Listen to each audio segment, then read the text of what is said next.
Next, moving on to unit number 12, we start to talk about personality on the internet. And we started off this assignment number 1 by taking the 5-factor personality test. Following this, we take the Big 5 personality test. And what both of these tests are looking at are our scalings on openness, conscientiousness, extroversion, agreeableness, and neuroticism. And generally, it's thought that, like in Western kind of American society, that these 5 different kind of measures can be used to sort of kind of make up a person almost, or you can kind of sort of measure someone on these different scales to determine who they are. Openness kind of talks about our willingness to sort of consider new things and accept new experiences.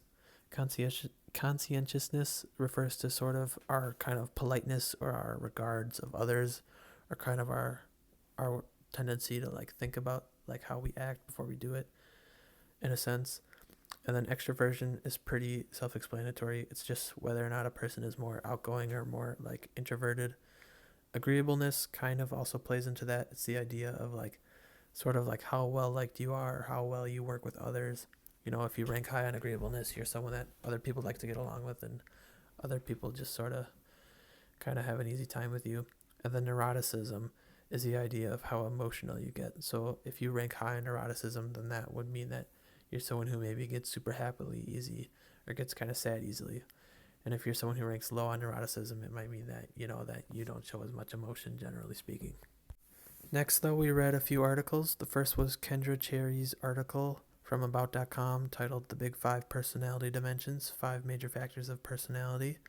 Then we read Maggie Korth Baker's 2018 article, Most Personality Quizzes Are Junk Science. I found one that isn't. Then we read Jill Chang's 2023 article, What Everyone Can Learn from Introverts. And then finally, we watched Susan Cain's 2012 TED Talk, The Power of Introverts. These first couple articles kind of just talked more generally about the whole like personality, like the 5-point personality test. They gave an overview about the test kind of in the same sense that I did just a minute ago. And then the last two actually talked about why like a lot of the stigma that introverts get is very like unfounded. It's kind of not super well supported. Generally in American society, there's a belief that like if you're an introvert, it's like because you're quiet and you lack confidence and you're just not as valuable as like an extrovert who kind of takes charge and knows what they want and can speak up and will, I guess, accomplish things more often. And they talk about how this belief is kind of silly because, I mean, there are strengths and weaknesses to being an extrovert and an introvert. And, the world kind of relies on both. And to just put them down like that is not always a good thing. Sometimes you need someone who's kind of willing to put aside maybe the ego or the glory and to just kind of do the work and, not ask for anything in response and just kind of work on their own terms and, do what they feel like they need to do to get the job done. Next, we read an article by Jill. Next we filled out a worksheet where we actually proved that we know the difference between affect and effect. That is spelled with an A and with an E. We were given a series of 9 questions where we saw sentences that were written twice with the word either effect or affect being used, and we had to select which was the correct option. And then we submitted this along with our assignment 1 discussion board post. For this first assignment, we first talked about what are the big 5 personality dimensions, and I already kind of talked about them. That was the openness, conscientiousness, extroversion, agreeableness, and neuroticism. And then we talked about why are big 5 personality tests more reliable than online personality tests. That's because these are more scientific based. It's still not like a completely exact science, just because it's really difficult to measure a person. It kind of changes between societies, what we see and what we expect and what's unique and what's not. But I mean, these big 5 tests are more so based in science than, really anything, like any of the no-name stuff that you're going to find on the internet. That's all, a lot of bunk science. So there's not much faith that you can really put in that kind of content. And then as for sharing my own results on the test, for openness, I scored 77 and 73% on the 2 tests. For conscientiousness, I scored 71 and 73%. So these two were actually very comparable, I'd say. After this, though, it splits up a little bit. For extroversion, I scored 49 and 29%. For agreeableness, 83 and 60%. and then neuroticism 34 and 17%. So kind of comparable. The biggest the gap ever got was 20%, which is still pretty big, but I mean, there are other portions where they stay pretty comparable to each other, I would say. I would say, though, that these findings kind of generally report how I would, like, I guess, respond to, or I guess how just generally I would think about myself. I don't think that I fall, like, super, super incredibly high or super incredibly low on any of these scores. I would say I generally fall around the middle. But, like, my conscientiousness is pretty open and my extroversion is lower. I would say that's pretty comparable to myself. I would definitely describe myself as being like that. And then my neuroticism is also like noticeably low, and I would say that kind of matches me too. I like to think that I'm someone who kind of stays pretty consistent and kind of just on the straight and narrow, I guess. I don't try to freak out too much about stuff. And then talking a little bit more about Chang and Kane's ideas about introverts, I would say that I agree with them wholeheartedly that, I mean, introverts bring a lot to the table, and just because they're quieter doesn't mean that they can't necessarily get work done. So I agree with both of their takes that, you know, it's not about, changing them. Maybe it's about kind of changing the work to adapt to them and letting them still be the kind of person that they are and giving them the opportunity to do their best work. And then finally, do you think there are benefits to the low side of any of the four factors, dimensions of the big five personality dimensions? I would say that I think there's not necessarily like a good or a bad side to any one of these skills. I think that being like in the top 10 or like top 5 or like bottom 5% on any scale, it would be probably a little concerning because it would show that maybe you kind of are too restricted or maybe sort of too willing to kind of get yourself involved in things, and that can sometimes be problematic. That being said, I do feel like being low in agreeableness could be kind of problematic in a sense. I don't think it's necessarily a bad thing to be like good with other people. I think if you're too agreeable, it can sometimes mean that maybe you don't like respect yourself enough to set appropriate boundaries, and that can be a problem. But I don't think it's either like ever really a good thing to be low in agreeableness either. I think working with other people is never really a bad thing. And I feel like being low in conscientiousness can also be kind of difficult at times. If you're someone who sometimes struggles to be more like considerate or like planning ahead, that's not always a bad thing, but it can be problematic at times. The idea that maybe you're kind of setting yourself up for failure by not really realizing what's coming your way and not really preparing for it. After this, though, I submitted my comment and I made sure to upload the PDF where I kind of filled out the affect versus effect worksheet. And that was the end of assignment number 1 for Unit 12. Assignment number 2 started off with us reading an article by Jeremy Miles from 2013 titled, "What Does Proportion of Variance Explained Mean?" This article explains that the variance is a measure of how much people vary. For example, how much people vary on an internet use scale. Some might use the internet a lot, some might use it only a little, and all possibilities could exist in between. That's what we mean by how much people can vary on an internet use scale, and when you calculate the variance, you get a measure of this variation, for example. The article also explains how we can use a predictor variable, for example, something like scores on a neuroticism scale, to try and predict what we think a person is going to scale in like our outcome variable, such as internet use. When we calculate the differences between our predicted scores and actual scores, we are able to determine how much variance there is in the outcome variable that we were able to actually explain with our predictor variable. So for example, if our predicted scores exactly match the participants' actual scores, then we could say that we've perfectly predicted the scores with our our initial predictor variable, and that we've explained 100% of the variance. But if we've only explained like only a tiny proportion of this variance, like only 2 or 3%, then we would say that our predictor variable is not good at predicting variance in our outcome variable. Next, we looked at a series of tables presented in the document Meta-Analyses, Proportion of Variance, and Social Media Use Explained by Personality Factors.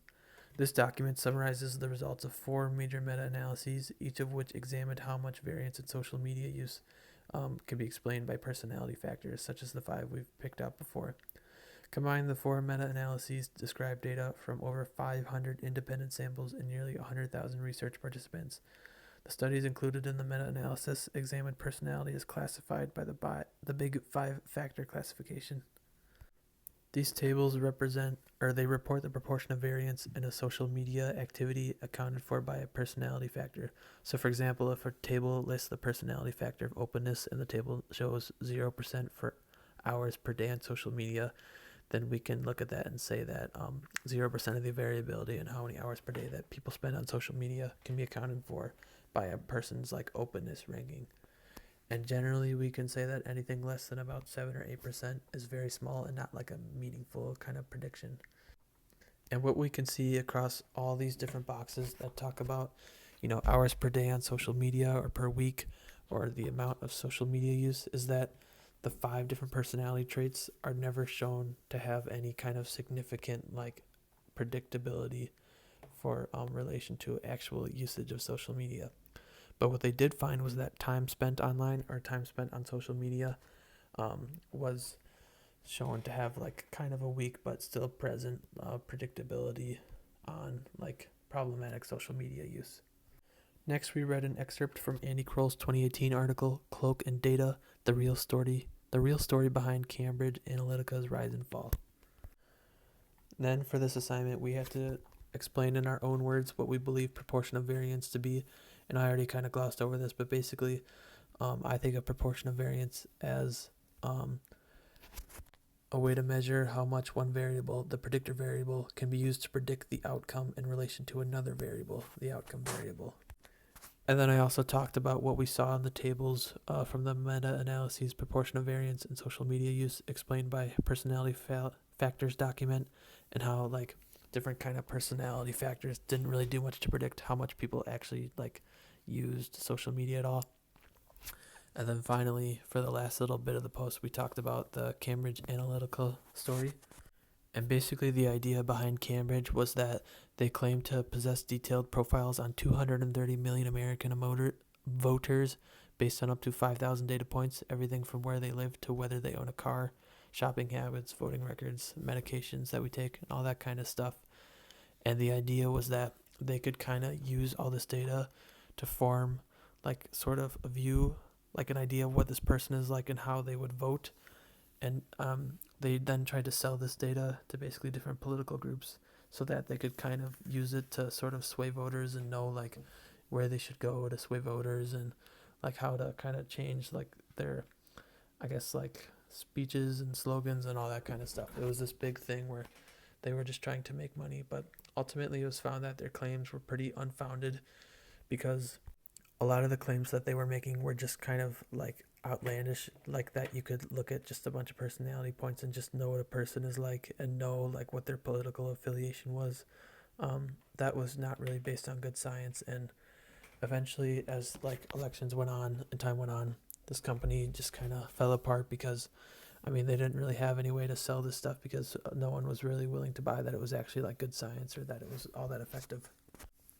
And then for the assignment, we were supposed to talk about whether or not we believe that Cambridge Analytica could have actually done what they claim to have done. And I personally don't believe that they ever had any kind of a chance, just because I don't think that the psychological sciences really work that way.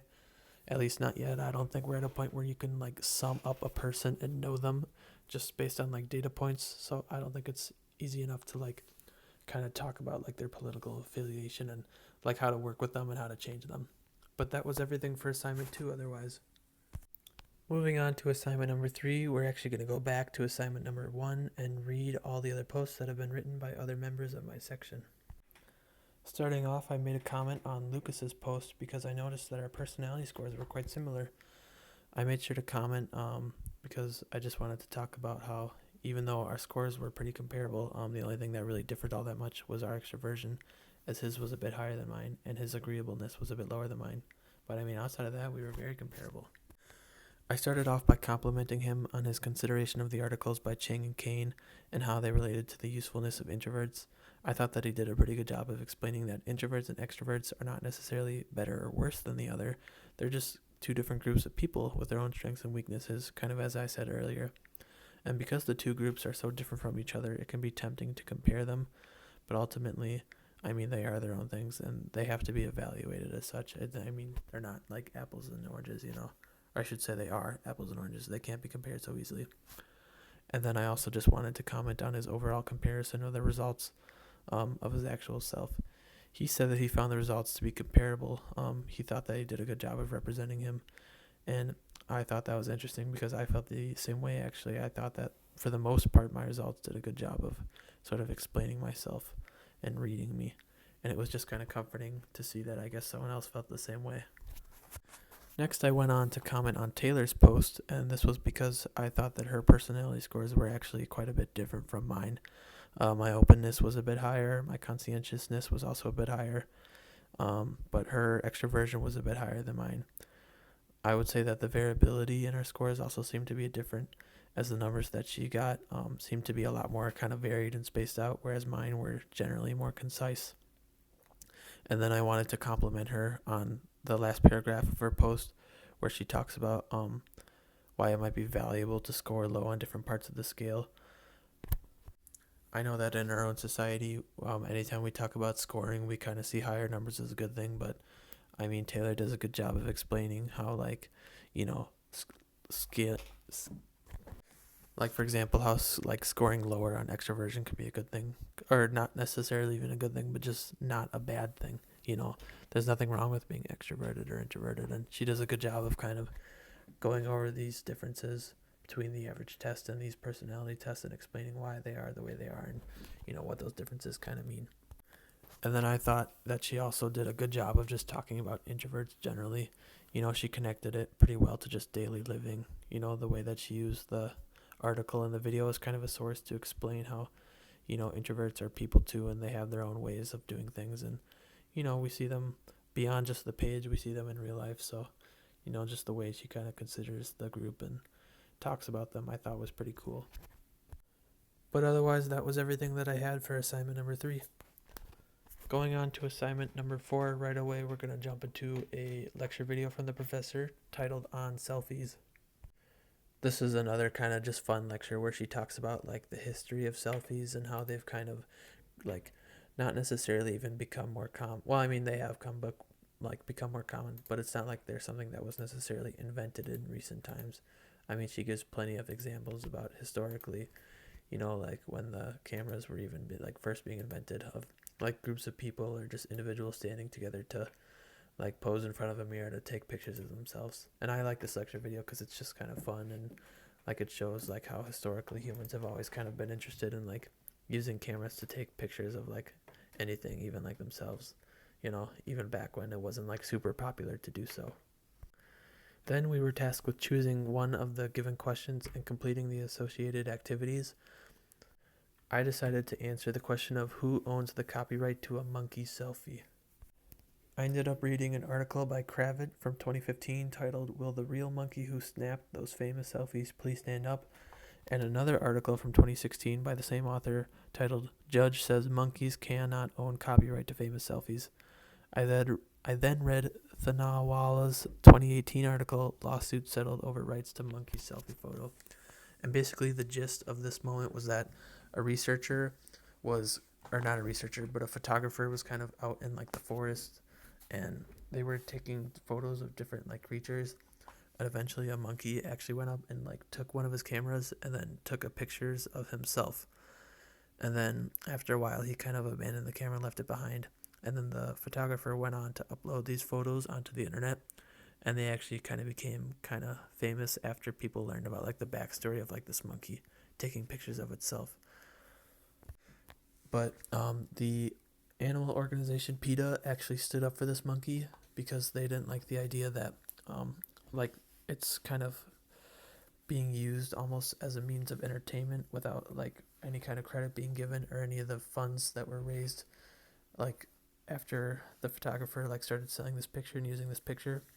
They believe that some of this funding should have gone back to kind of like support this forest that this monkey was in and like different animal efforts. And they didn't like the idea that this animal was just kind of being used to like turn a profit and that nothing was going back to them. Going back into talking about the lecture video though, I was first tasked with discussing 2 aspects about selfies from the video that I was surprised by and why I was surprised by those aspects. And I just said that after watching the lecture video, I was surprised to learn that people were taking selfies as far back as the 1900s, as seen in the photograph that was taken by an unidentified woman in the mirror that was shown in the lecture video. Basically, it was kind of what it sounds like. It was a lady who was all like just dressed up, and she was in her room, and she was like standing in front of her own mirror just taking a picture of herself. And it was like technically like one of the first selfies, because I mean, it simply put, it is like just a picture of herself. And I mean, what with selfies being a more common phenomenon nowadays, I would not have thought that they'd been around for so long. I mean, it just feels like the term even selfie is something newer. I also just didn't realize that people had to wait 15 or even like 20 minutes for their photos to be taken by cameras like way back in the day.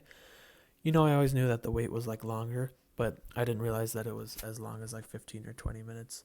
So those two things I just thought were pretty surprising, and it was cool to learn them from the lecture video. I was happy to pick them up. But then going back to the question that we talked about with who owns the copyright to a monkey selfie, eventually it did go to court.